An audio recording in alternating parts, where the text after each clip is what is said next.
اب آگے جیم ہا خو،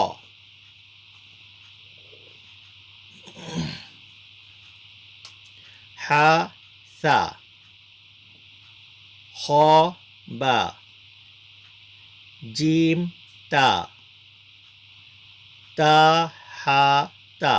دیکھیے یہ جو ہے یہاں سے یہاں تک یہ تا کا حصہ ہے، یہاں سے یہاں تک یہ تا بنا ہوا ہے جیسے پہلے سبق میں گزر چکا. اب یہاں سے آگے یہاں سے یہاں تک یہ ہا ہے اور اس کے آگے تا ہے، تا ہا تا.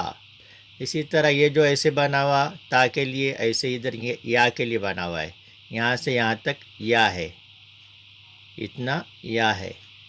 اس کے دو نقطے ہیں، یا جیم با. ایسے یہ یہاں سے اتنا یہ سواد بنا ہوا ہے، صاد ہا با. یہاں یہ جو حصہ ہے یہاں سے اتنا جو بنا ہوا یہ با کا ہے، تو اوپر پہلے اور شروع والا پہلے.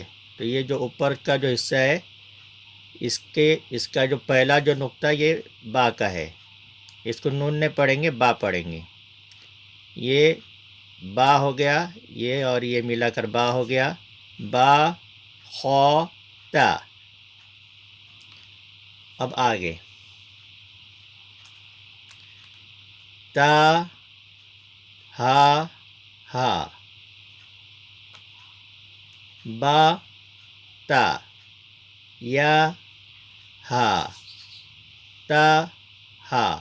جیسے میں پہلے سبق میں بتا چکا کہ یہ بھی ہا ہے، یہ ایسے تھوڑا سا جھٹکا ہوتا ہے. تا ہا، یا ہا با. اس ہا کو پہچاننے میں تھوڑی مشکل ہو جاتی ہے، بعض بچے اس کو میم سمجھتے ہیں. تو یہ جو یہ ہا کی شکل ہے، یہ جو ہا ہے اس کی ایسی بھی شکل آتی ہے. یہاں سے یہاں تک یہ ہو گیا یا، یہ ہو گیا یا، پھر یہاں سے ایسے گھوم کے یہ بن گیا ہا. اس کی شکل اس طرح سے آئی ہوئی ہے. سمجھ میں آ رہا؟